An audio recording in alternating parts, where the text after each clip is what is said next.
Someone asked me if I would do a video on gas welding rebar or concrete reinforcing steel. Sure, I can do that. So I sat down here and started to gas weld, and I realized I've never gas welded a piece of rebar in my life. I've always arc welded it or MIG welded it. So this is kind of a practice session. So if you look through some YouTube videos, you'll probably find somebody that does gas welding of rebar on a continual basis. I'd suggest doing a search for Pinterest, rebar, and let's say sculpture. Try that, and you'll find just hundreds of images of what people have done with rebar. There might be something there that you want to build for your shop, like shelf brackets, or something for your home, or something for the yard. It's just amazing the creativity and what people have come up with using this simple product of rebar.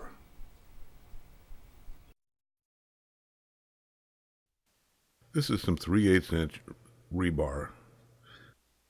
When tack welding these two short pieces together, it's best if they can be held down, or the heat where it is applied will draw them so that it will not be a straight line. I'm using the torch here, and what I want to do is tack weld these. Just get both sides heated up until they melt into each other. That's fusion welding. It doesn't appear that they're going to melt together. So I'm using some 1/16" RG45 filler rod. Getting in there and just lightly tack welding it.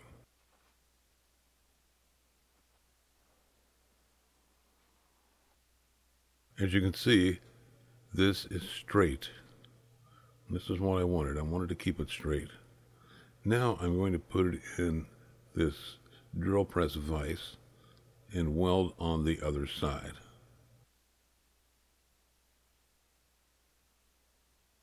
In this case, I'm welding actually on top of the rod. It's not going in between the two rods. And this is fine if you don't need a lot of support.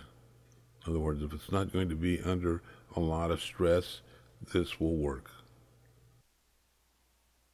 For a stronger joint, you can see where I have ground down both ends of these two pieces. So in other words, it's like a V shape all the way around. So now I'm actually going, instead of just on top of the rebar, the weld is going to be down inside. This makes for a much stronger weld. And incidentally, by grinding that off, this metal is welding much better than when I did not grind it off, when I just did that butt weld before. In gas welding, in this particular case, getting the right bar so that it is molten, the left bar so that it is molten, and then melting the gas filler rod in between so that the metals all join as one. The left, the right, and the gas rod. Turning the piece over, putting it in this vise, and again, getting the right rod and the left rod so they're molten, and at the same time melting the gas filler rod into the joint. So the metal is all one.